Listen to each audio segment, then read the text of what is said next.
네, 바로 시작하겠습니다. 27학년도 6월 모의고사 2교시 국어과 설명을 맡은 이두리학원 국어과 대표 강사 이은석이라고 합니다. 반갑습니다. 제목 설명을 해드려야 됩니다. 여기 보시면은 이번 6월로는 내 약점 분석을 그리고 수능 대비는 기존 기출로 하자. 이렇게 해놓은 이유가 좀 있습니다. 이번 6월로 수능 대비가 잘 될 것 같다고 생각하지 않습니다. 우선은 그 이유는 차근차근 설명해 드릴게요. 목차 쭉 띄워놓고 가볍게 설명만 해드리겠습니다.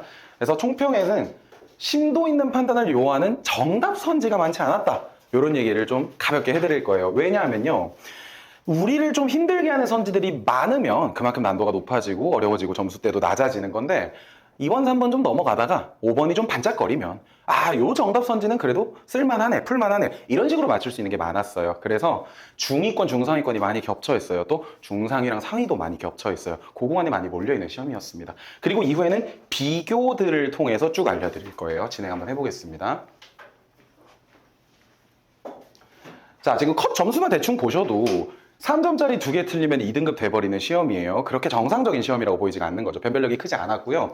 그래서 그런지 선택 과목 2개에 따른 표준 점수, 구분 점수 다 동일해요. 그래서 차이가 없었어요. 시간 관리는 언제나 중요한데요. 문학이랑 선택 과목이 좀 무난했습니다. 그래서 아무래도 독서 쪽에 좀 시간을 쓸 여유가 좀 더 있어서, 그래서 여기서 잘 쳤다고 수능 잘 칠 거라는 얘기는 조금 조심해야 될 것 같습니다. 그리고 전반적으로 난도가 평이했고요. 한 3개에서 5개 정도가 하이라이트 문항이 정해져 있었는데 걔들도 그렇게 세지는 않았던 것 같습니다. 자, 이어서 제가 요거 얘기를 오늘 한 3-4번 드릴 거예요. 특히 엄매 선택자의 경우에 이번 6월 문법 풀고 기분 좋아지지 않았으면 좋겠어요. 너무 편해지지 않았으면 좋겠어요. 이유 차근차근 설명해 드릴게요. 우선은 방금 평이한 난도를 말씀드렸는데요. 구분 점수 좌측에 나와 있고요. 그리고 오답률, 여기 오답률 숫자 보실 수 있거든요. 뭘 봐도요, 점수대 컷이 너무 높아요. 95점 이렇게 돼 있지 않습니까? 그리고 오답률도 바라보시면은 엄매 화장 모두 보십시오. 70% 한두 개 있고요. 그리고 50%에서 40%뚝 떨어져요. 그러니까 여기부터 확 쉬워지는 문제들이라는 거거든요. 요게 나중에 또 비교해 보시면 얼마나 이번에 좀 평이했는지 확인할 수 있는 수치입니다. 자, 제가 엄매 선택자 방식 근물이라고 해서 근거를 뭘 가져왔냐면요, 작년 6구 수능을 가져와 봤습니다. 빨간색 동그라미 친 게요, 문법 문항들이에요. 지금 탑 위치에 1개, 3개, 3개인데요. 오답률 한번 보시겠습니까? 첫 번째 71, 78, 67, 58, 70 상당하거든요, 사실. 작년 문법 때문에라도 이건 방심하기 좀 힘듭니다. 작년 문법 때문에라도 올해 6월에 너무 만족하지 않았으면 좋겠고요. 전 개인적으로 어떻게 생각했냐면, 작년 수능에서 좀 난리가 났었죠, 아무래도. 그래서 힘을 좀 많이 뺐나? 라는 생각이 들 정도로 왜 이렇게까지 무난하게 됐지? 실제로 풀면서 좀 그걸 느꼈습니다. 그래서 유지된 거라고 한다면 좀 뻔한 얘기들이 나올 수밖에 없어요. 왜냐면 쉽게 나왔으니까. 독서에서는 그냥 이렇게 뻔한 얘기들이라고 봐주시면 되고요. 다만 여기에 화작에 상위권 변별 문항 45번이 출제됐다. 요게 이제 작년 수능과 이번 6월의 공통점이에요. 여기는 제가 그냥 적당히 앞에 말씀드린 거니까요. 또 엄매 방심하지 말라 한 번 더 말씀드리면서 실제로 난도 비교 한번 해드릴게요. 여기 수치 보시면은 작년 수능의 컷이 80점대 후반 혹은 80점대 중반에서 컷이 났어요. 이거 체감해 보시면요, 15점이 까졌을 때, 엄매 기준으로 말씀드릴게요. 15점이 까졌을 때 그래도 전국 4%라는 거거든요. 그러면은 3점 5개고요. 여기에 2점 섞이기 시작하면 더 많이 틀려도 사실 전국 4%가 되는 거예요. 상당한 난도가 있었던 시험인데 당연히 방금 보셨다시피 그렇지 못하죠. 확연하게 좀 판이하게 다른 모습이고요. 제가 이제 화작에 상위권 변별 문항이 출제됐다 말씀드렸는데요. 보시다시피 오답률 3위와 1위에 68%, 72%로 엄청 많은 학생들이 45번을 틀렸어요. 뭔지 한번 살펴볼게요. 여기에 이게 작년 수능의 오답률 3위 문항입니다. 얘가 어떤 문항이냐면요, 글을 하나 줘요. 장문 글을 하나 주고 나서 자료 줄 테니까 그걸로 보완 좀 해볼래? 라는 건데 선지 구조가 좀 고정이 돼 있어요. 그러면은 자료를 뽑아서, 빨간색이에요. 자료 뽑아서 이 붉은색 내용을 끌어낼 수 있느냐가 첫 번째 판단이고요. 그걸 갖다가 파란색의 방안으로 보완하는 거 괜찮니? 라는 거거든요. 그러면 만약에 요 5번 선지가 답인데요, 얘만 보더라도 이렇게 나와 있습니다. 정서 조절 잘못해서 불안해. 근데 걷기 하면 그게 해소가 돼. 이런 내용을 뽑아낸대요, 자료에서. 근데 여기 자료를 한번 보면요, 굳이 읽어드리지 않을게요. 여기 나온 내용은 뭐냐면, 정서 조절을 하면 좋은데 그 정서 조절을 할 수 있게 해주는 게 걷기야, 이 말이에요. 걷기를 하면 정서 조절이 잘 돼, 이 말이거든요. 근데 여기서는 정서 조절 망해. 그때 그거 해결해주는 게 걷기야? 아닙니다. 걷기 해야 정서 조절이 된다는 거거든요. 그러면 이 내용을 뽑아내는 구간에서 잘못된 거예요. 그러면 올해는 어떻게 나왔냐면요. 똑같은 문제 구조거든요. 완전히 동일한데 여기 보면요. 자료에서 뽑아낸 내용까지는 좋아요. 대강 설명해 드릴게요. 운전실의 객차에 좌석까지 더 놔서 한 편성에 100석이나 더 늘어났다 이런 얘기거든요. 근데 그걸 어떻게 보완할 거냐면 편성 늘었어. 그래서 운송 효율성 높아졌지 이러는 거예요. 그럼 우리가 봤을 때 야 운전실 객차 많이 늘렸다며. 근데 뭘 편성을 늘려. 되게 이상하네. 거기서 불편함을 느끼고 이제 해당 문단으로 들어가서 그니까 무슨 편성 증가로 늘었다고 하고 있어. 여기서 불편함이 느껴져야 되는 거예요. 구조가 동일한데요. 굉장히 많은 오답률이 있었다는 건 조금 티가 나는 것 같아요. 요거는 한 번 더 나올 것 같습니다. 제 생각에는. 자, 엄매 선택자 방식 구문을 계속 말씀드릴 거예요. 자, 작년 수능 것만 제가 좀 뽑아왔습니다. 오답률 상당하고 세 문항이나 지금 위치에 있어요. 이걸 제가 왜 가져왔냐면 지문형 문제에서 대부분의 애들이 어떻게 하냐면 나 아는 것 중에 꽤 풀릴 것 같으니까 일단 뛰어! 제 지문 잘 안 보고요. 일단 선지로 뛰어요. 근데 해결 안 되는 것들이 나와요. 그럼 그때는 어떻게 해야 되냐면 아니 하라고 한 대로 가야 돼요. 여기서 항목화 해서 그거 뽑아서 그거 배우고 현상 탐구해줘야 되는 것들이에요. 대응해서 해결할 수 있어요. 근데 이제 최초부터 이거 열심히 읽느라 뭐 그런 걸 추천하진 않아요. 들어가서 뭔가 좀 안 되는 녀석들이 있으면 그땐 좀 본질적으로 풀어줘라. 이런 얘기고요. 여기에서도요. 제가 형광펜을 쳐놨는데 랑이랑 이런 것들을 두고 막 얘기 나오는데요. 이 형태라 그래요. 그럼 일단 애들이 이 형태가 뭔지 알아야겠죠? 형태는 달라요. 기능 의미는 같아요. 정의 알아야 돼요. 근데 얘들을 보면요. 기능 의미가 같지 않아요. 요 앞에 있는 녀석은 부사격 조사라고 해야 돼요. 그리고 뒤에 거는 접속 조사라고 해야 돼요. 그러면 부사격 조사가 뭔지도 정확하게 알아야 돼요. 뒤에 오는 서술로 꾸밀 거야 이런 식이요. 그리고 접속 조사는 아마 어떤 두 단위를 같은 자격으로 이어주는 거야. 그럼 자격이 뭔가요? 이런 것들도 정확하게 정의를 잡아놔야 돼요. 즉 기본적인 정의와 개념을 잘 잡아둔 후에 주어진 정보를 탐구하는 게 고난도 문항으로 출제되는 겁니다. 단순히 외운 걸로 풀린다 그럼 남들도 다 맞히는 거예요. 그거는. 이런 데에서 작년에 좀 어렵게 나왔던 거 다시 한번 보여드리고요. 자, 6월로 본 올해 수능 경향인데요. 자, 쭉 띄우고 결과부터 말씀드리겠습니다. 최초에 말씀드렸죠. 6월로 수능 예상 저는 못하겠습니다. 너무 쉽게 나왔어요. 그래서 작년 흐름만 보더라도 함부로 예측하기 쉽지 않습니다. 그냥 시험은 저는 어렵게 준비하는 게 맞다고 생각을 합니다. 어떻게든 간에. 국어는 특히요. 그래서 조금 뻔한 얘기에다가 제가 여기 이해와 현장 대응의 균형을 항상 강조합니다. 제가. 다 이해 못해요. 어차피 현장에서 시간 부족해서. 그러면 내가 할 수 있는 만큼 이해해두고요. 문제 풀이로 들어가서 해결할 수 있는 대응 매뉴얼들을 세워놔야 돼요. 어차피 고난도는 돌아가게 되어 있어요. 분명히 한 번도 안 돌아간 친구들은 없어요. 그래서 이해하는 거의 분량이 내가 어디까지인지 그리고 나는 현장 대응을 어느 정도 해야 되는지를 본인의 기준에 맞게 잘 설정을 하는 게 중요합니다. 문학은 그냥 뭐 뻔하게 보기 바탕으로 3점짜리 문학 나온다는 얘기고요. 아까 드렸던 말씀 화작문법 무시하지 말아라. 분명히 고난도 몇 개 나올 수 있다라는 얘기입니다. 요거는 이제 흐름 때문에 보여드린 거예요. 지금 작년 6, 9 수능 등급 컷 추이를요. 그냥 1등급 기준으로만 보시면 돼요. 화장 먼저 봐드릴게요. 97점 컷이에요. 올해보다 더 쉬웠나 봐요. 1등급만 따지면. 그리고 91, 89로 뚝뚝 떨어지죠. 그리고 여기에 91, 86, 85 뚝뚝 떨어지거든요. 그럼 올해 이거 가지고 수능 뭐 대비된다? 곤란하겠죠. 그래서 작년 때문만이라도 조금 더 우리는 시험을 어렵게 준비한 게 옳다고 생각을 합니다. 당연히 알겠죠. 평가원에서도 변별 안 됐다는 거.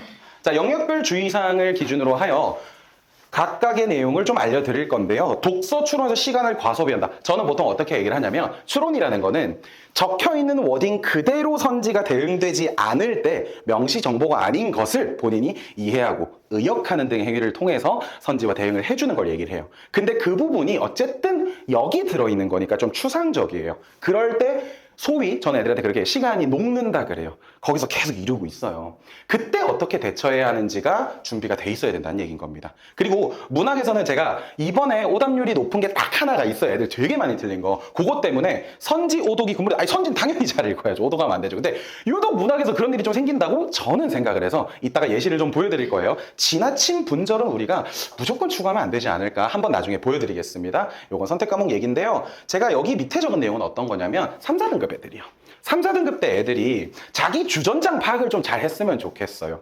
본인의 주전장이 어딘지, 내가 최소 득점을 어디서 정확하게 먹을 수 있는지에 대한 판단이 정확해야 될 것 같아요. 근데 이걸 오해하는 애들이 나 그러면 화작이랑 문학에서만 싸워요? 그럼 자 거기에 한 60분 쓸게요. 이러면 안 되고 거기서 정확성을 추구하는 건 할 수 있다는 거예요. 이건 웬만하면 할 수 있어요. 웬만하면. 그리고 독서 쪽은 약간 넘을 수 없는 벽도 있습니다. 그게 되면 전부 1등급이겠죠. 그래서 여기에선 정확함과 시간까지 찾아주고 독서에서 남들과 비슷한 출발선상에 서는 거예요. 독서 들어갔을 때 그래도 얘들 한 25분은 남아야 되지 않겠니? 원래 30분 남아야 되거든요. 25분은 남기는 그 정도 목표를 삼아서 거기서 할 수 있는 최선을 다하는 것이 중요하겠지요. 그러니 선택 과목에서 방심을 하지 않아야 돼요. 아까 45번 같은 문항에서 정확한 구조 이해가 있어야 푸는 건데 그냥 냈다 자꾸 대응으로 풀다 보니 시간이 녹아요. 그러면서 자꾸 끌리는 경우도 되게 많습니다. 자, 그래서 여기에서 지금 독서 문항, 이거 빨간색이 다 독서 문항들이에요. 이번에는 독서 문항이 상위권을 다 차지했어요. 그래봤자 50%긴 해요, 오답률이. 몇 가지 좀 살펴보겠습니다. 여기 선지가 애들이 많이 고른 오답인 거예요. 파란색 표시가. 여기 2번 선지를 보면요. 그냥 제가 적당하게 읽어드리겠습니다. 확실하고 진짜 위험한 거를 보호하는 근거다. 진짜 위험한 거 보호하는 판결의 근거래요. 근데 여기 찾아가면요. 그렇게까지 위험하지 않은 걸 보호한다 그래요. 되게 위험한 거 보호한다고 하고 그렇게까지 위험하지 않은 거 보호한다고 하는 거니까 당연히 그어줄 수 있어야 되는데 뭐 급했나 보죠, 아이들이. 왜 급했겠어요? 앞에서 시간 관리가 잘 안 된 친구들이 많았을 거예요. 보통 이제 부족한 친구들은 문항 먼저 해결을 하니까요. 이어서 4번에서 유해한 걸 정부가 미리 차단해야 좋은 거야 이렇게 얘기를 하는데요. 니은 파트에 가면요. 잘 안 되면 정부가 나중에 대처해주면 돼. 나중에 조치해. 사후 조치라고 나와 있는데 여기에 미리 조치해라. 아니야 이렇게 하면 안 돼. 골라줬어야 되는데 얘들을 고른 거야. 이거 못 고른 애들은 그냥 소위 쫄아서 그렇다고 저는 생각을 해요. 사실은. 이건 추론까지도 아니거든요. 그 다음에 여기에는요. 요 얘기 두 개, 기억, 니은을 둘 다 끌고 와서 표현의 자유 기본권 전제돼 있음? 이라고 물어보는데요. 요쪽에 가면요. 표현의 자유라는 글자는 없어요. 그 글자는 없어요. 그냥 대응하면 안 되는 거겠지만 딱 봐도요. 그렇게까지 위험하지 않은 건 기본권으로 보호해준다는 얘기와 함께 그게 사상의 자유시장 이론에서 얘기가 나오는 거예요. 그러면 이 정도면 표현 자유 보장하는 거라고 봐야 되지 않을까인 건데 그냥 어떻게든 같은 그림 찾기를 해버리는 경우에 얘를 못 찾는 아이들도 있을 수 있지 않을까 싶습니다. 사실 그리 높은 수준의 추론 문제는 아니에요. 이런 선지는. 자, 이어서 또 같은 제시문에서 제가 이렇게 구분을 해놨거든요. 선지 보면서 얘기해 드릴게요. 여기는 그냥 그런 얘기예요. 가짜 광고 만들었대요. 막 가짜 의료인 등장시켜가지고 허위 광고인데 그걸로 걔 규제할 수 있나요? 제재할 수 있나요? 이렇게 물어봅니다. 얘가 누구냐면요. 얘예요, 얘. 제가 여기 끊어놨잖아요. 범주가 어떻게 돼 있냐면 이 A라는 법으로는 사업자를 조진다라고 해요. 근데 얘들도 똑같이 때려야 되지 않냐라는 주장이 있다는 거예요. 법으로 확실하게 규제하는 건 이쪽 방향이고요. 얘들은 주장이 되는 거거든요. 그래서 엇갈리는 얘기도 나온다. 이런 식으로 나와요. 근데 여기서 A를 기준으로 하여 얘를 제재하지 못한다라고 하니까 그래, 걔는 어차피 주장이니까 그 법으로 제재 못하겠지 라고 판단하면 되는 건데요. 사실 조금 더 들어가면 할 말이 있어요. 이거 오늘은 말씀드리진 않을 텐데 사실 여기 나오는 갑이요. 이 사업자이기도 하거든요. 일정 부분 사업자이기도 해요. 그러면 이제 제재되는 거 아니야? 이런 고민을 저는 답은 5번이지만 이것과 별개로 여기까지도 물어볼 수 있는 거야 라는 게 저는 보통 기출분석의 목적이라고 얘기를 하는 편입니다. 답이 5번인 거랑 별개로요. 그렇게 이제 5번을 보면요. 헌재 결론대로 플랫폼을 제재한다 이래요. 여기에 헌재 결론이 나와요. 뭐라 나오냐면요. 걔네 규제했는데 그거 위헌이야. 그러지 마. 규제하지 마가 결론이거든요. 그러면 규제하지 말라는 결론대로 규제해라! 이러니까 이게 무슨 말이야, 안 어울리는 표현이네 하고 골라줘야 되는 것이겠지요. 결국에는 대응 준비가 잘 되어 있어야 된다고 생각을 해요. 자, 이어서 과학기술에서 제가 항상 강조하는 건 변수관계 파악이에요. 정말 이해가 안 될 수도 있어요. 뭐 예를 들어서 2번 제시문이에요. 얘는 아니지만 온의 소르게 수라는 게 나와요. 걔는요 점도랑 변수관계가 있는데 그거 어떻게 이해해요? 그냥 그런 처음 들어본 이름이 있고 관계가 있구나 나중에 물어보면 대응해야지가 맞는 거거든요. 그러니까 여기서는 사실 이해는 되지만 이렇게 변수관계 파악을 했다고 치고요. 여기에서 뭘 물어보는지 파악을 시키는 걸 제가 제일 많이 해요. 여기를 너무 잘 이해하는 거 중요해요. 중요한데요. 또 대응의 영역은요. 보시면 공기 이동하는데 크기가 큰 데서 작은 데로 간다고 머릿속에서 공기 이동하는 거 뭐지? 그리고 크기 차이라는 건 어떤 변수지? 이렇게 잡아야 돼요. 그러면 공기 이동 관련해서는 여기 나와요. 고압에서 저압으로 간다고 나온 거 찾아야 돼요. 원래 머리 남아있으면 제일 좋아요. 그런 다음에 크기 차이 변수는 뭐였지? 반지름 찾아야 돼요. 그러면 반지름 높은 쪽과 고압, 저압의 관계를 찾아야 된다. 목적 설정하고요. 반지름이 더 큰 쪽이겠네. 그리고 요 변수 그대로 갖고 오면 해당 식은 반비례 관계가 되겠네. 거기서 어차피 외부 기압은 고정되어 있으니까 이 차이가 낮아지려면 내압이 크면 안 되겠다. 내압이 더 작아져야겠다라고 추론해내야 돼요. 이거 변수 관계로 충분히 해낼 수 있는 거거든요. 그러면 압력이 낮다는 쪽에서 압력이 높다는 쪽으로 이동하는 거니까 얘랑 안 맞는데 하고 끊어줘야 되는 거예요. 그리고 나서 그대로 3번에 가보면요. 또 이렇게 얘기하죠. 공기 이동이 내부 압력 동일하냐? 방금 내부 압력 달라서 이동했거든요. 1번 잘 풀고 2번 바로 날아가는 거예요. 동시에 날아가요. 그리고 3번도 똑같아요. 3번도 보면은 새롭게 만들어진 애의 어떤 변수가 나오고요. 그리고 처음 큰 애랑 어떤 변수가 나와요. 그럼 우리는 새로운 거랑 큰 거랑 차이도 변수로 파악을 해야 되고 그들을 묶어주는 변수인 여기 적혀있는 내부 외부 압력 차이 변수도 잡아줘야 돼요. 근데 그게요. 읽어보면 얘가 더 크다고 나오거든요. 그럼 얘도 여기로 가요, 사실은. 그러면서 이 변수가 얘예요. 그러면 요거 그대로 써요. 큰 애네, 똑같이 가네, 내 합 작은 거잖아, 차이 작은 거잖아, 바로 맞네 하고 넘어가야 되는 문제이긴 한 거죠. 요것도 관련 변수 그대로 사용하면 되는데 설명은 생략을 하겠습니다. 변수 관계 파악을 하고 그냥 대비하는 게 아니라요. 당연한 건데 애들이 좀 실수하는 게 선지 못 알아먹고 자꾸 제시문으로 띄어요. 그런 거를 저는 좀 많이 강조를 하는 편입니다. 자, 이번에 제가 문학에서 애들이 오답률이 높은 게 하나 껴있었어요. 아까 기억나실지 모르겠는데 빨간색 사이에 요 파란 문학이 하나 껴있었거든요. 그때 제가 이제 문학 선지의 오독을 좀 조심하자라는 이야기를 드렸었습니다. 지나친 분절은 좀 제거할 필요가 있다는 거예요. 너무 많은 학생들이 3번을 골랐어요. 정말 많이 골랐어요. 애들이 어떻게 푸냐면요. 계절 흐름, 애상 그러면은 계절 있어요. 애상 안쓰러워 괜찮네 이렇게 풀어요. 이렇게 풀어도 되는 문제는요. 교육청 모의고사입니다. 저는 수능 풀 때는 만약에 분절해서 해결이 되면 땡큐야 넘어가. 근데 니네가 해결 안 된다라는 건 그 방법이 잘못된 거니까 정상적으로 풀어야 되라고 강조해요. 그러면 우리가 이걸 보고 읽어주자는 거예요. 계절 흐름을 통해서 슬픔을 고조하고 있다고 하면은 봄, 여름, 가을, 겨울 정도의 흐름이 쭉 나와요. 꼭 그 순서는 아니어도 대충 막 가을, 겨울일 수도 있고 계절 흐르면서 같이 쫙 더 슬퍼졌으면 좋겠거든요. 요거 들고 가면요. 방금 봤던 계절, 애성, 애상으로 안 보여요. 실제로 계절이 끝까지 흐르는데요. 어떻게 얘기하냐면 나중에 그래서 필려나? 나중에 좋아지려나? 소원 얘기 나오고 잎 피는 거 나오고 이런 거 나와요. 하나도 애상적이라고 느껴지지 않거든요. 근데 안쓰러웠지요. 애상이에요. 이렇게 교육청식 풀이를 하면 이런 문제에서 생각보다 좀 털릴 수가 있어요. 그래서 쓸데없는 고민하느라 시간 날렸죠. 그래서 괜찮아 보이는 답 막 끊어가다가 골랐죠. 괜히 점수 날라가죠. 이런 일도 충분히 생길 수 있다고 보는 겁니다. 자, 이번에 시간 활용 전략은 너무 뻔한 얘기예요.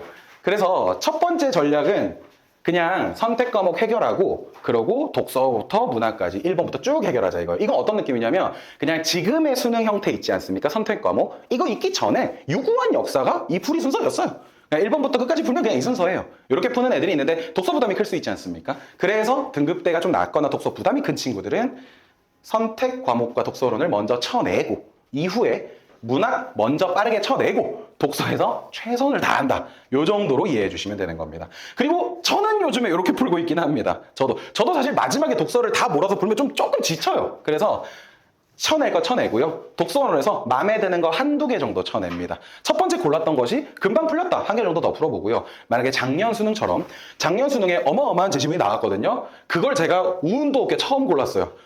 쉽지 않더라고요. 그래서 얘가 시간이 좀 걸리네 이러고 빨리 가서 문학 쳐내고 나머지를 더 해결을 했어요. 저는 이렇게 푸는데 이거는 독서 능력이 좀 괜찮고 최대한 다 맞고 싶은 학생들에게 추천을 할 수는 있는 방법입니다.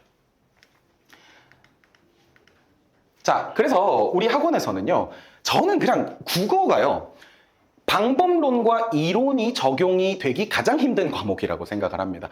백날 방법론 얘기해도요. 못 읽으면 다 말짱꽝이고 그래서 현장 가서 이거 계절 흘렀고요. 애상이고요. 이래버리면 또 답도 없는 거고요. 실전 피드백이 가장 중요하다고 생각을 해요. 그렇기 때문에 오답 원인 분석 좀 디테일하게 하려고 합니다. 되게 많이 물어봐요, 제가. 그러면서 운영은 정확하게 어떻게 했니? 좀 체크는 했니? 라는 식으로 하고 숙제도 요즘에는 웬만하면 실전식 풀이하고 그 다음에 네가 부족했고 패싱했던 선지를 다시 점검하는 시간을 2차적으로 가져줘 라고 얘기를 해요. 결국에는 타임 어택을 해야 되니까. 그런 식으로 약점에 대한 피드백을 하는데요. 보시면 계속 기출풀이 피드백으로 우리가 해야 되는 건 얘네가 이런 기준을 요구하는구나. 이 정도까지 해결해야 되는 거구나를 정립하고요. 나는 자꾸 이런 류의 유형을 자꾸 비슷하게 실수하는구나를 잡고요. 그리고 현장 대처의 매뉴얼이 본인 나름의 기준이 서 있어야 돼. 이건 학생들마다 다 다를 수 있어요. 그걸 저랑 같이 고민을 해봐야 되는 거죠. 그렇게 이제 쭉 실전으로 나아가는 겁니다만 결국에는 제가 이걸 가장 많이 강조합니다. 출제 원리는요 안 변했어요. 언어에서 국어로 바뀐 이후로 똑같아요. 교육과정 정확히는 14학년도부터 그렇게 나왔지만 1호 개정 이후로 저는 그냥 계속 똑같이 나오고 있다고 생각합니다. 그냥 조금 더 정보가 낯서냐 안 낯서냐 정도고요. 똑같이 나왔다고 생각을 해요. 그러니 너네 기준도 명확히 서 있어야 돼. 그래서 전 난이도에 흔들리지 않았으면 좋겠는데 뭐 쉽지는 않겠죠. 요걸 많이 강조를 합니다. 아까 말씀드렸던 선택 과목 대비 똑바로 했으면 좋겠고요. 엄매 선택자들 아마 9월 전까지 작년들을 포함해서 고난도 기출을 테스트식으로 얼마나 풀어낼 수 있는지를 확인을 하는 게 중요하다고 생각합니다. 이번 여름방학 때 한번 그래서 특강을 해야 되지 않을까 고민을 하고 있습니다. 자, 그리고 제가 이렇게 얘기했어요. 영역 구분을 넘어서는 이해와 대응에 대한 명확한 인지 또한 있어야 된다라고 이야기를 했어요. 아까 말씀드렸던 건데요. 문학에서 방법 다 배웠다고 칠게요. 막 표현 방법 다 공부했어요. 막 100문제 풀었어요. 근데 아까처럼 계절 있어, 슬퍼, 안쓰러워 이렇게 풀면 전 말정광이라고 생각하는 거거든요. 결국엔 그냥 잘 읽을 수는 있어야 되는 거예요. 어제 딱 겪었던 일 때문에 이 얘기를 또 강조드리는 건데 곧잘 화작을 푸는 아이였던 것 같아요. 저랑 수업을 많이 하진 않았어요. 근데 이번에 화작에서 몇 개를 또 틀려온 거죠. 당연히 고난도를 포함해서. 그래서 다시 보라 그랬어요. 목요일에 풀었으니까 금요일에 만나서 새 거를 주고, 그러니까 똑같은 시험지를 새로 뽑아서 주고 다시 풀어봐 하고 옆에서 봤어요. 엄청 버벅거리는 게 있는 거예요. 그래서 그냥 물어봐요. 그럴 때 야 이거 1번 선지 그냥 그대로 제시문 다 버리고 뭔지 나한테 설명 좀 해요. 이게 뭔 뜻인 거야? 이상한 설명이에요. 그러니까 선지과제 파악이 안 된 채로 뭐 하냐면 이제 같은 그림 찾기 하는 거거든요. 그러니까 그거 읽기 안 되면 열심히 했는데 수능이 어려웠어 이런 소리 나오는 거예요. 방법론이라는 건 딴 게 없고요. 진짜로 너가 잘 읽은 거 맞긴 해. 부터 출발해야 된다고 생각합니다. 그게 저는 이제 초영역적인 인지 구조라고 생각을 하는 겁니다. 근본적으로 잘 읽어야 돼요. 혹시 지금 바로 질문하실 게 있으시면 질문해 주시면 좋고요. 아니면 나중에다 몰아서 할 수도 있는 겁니다.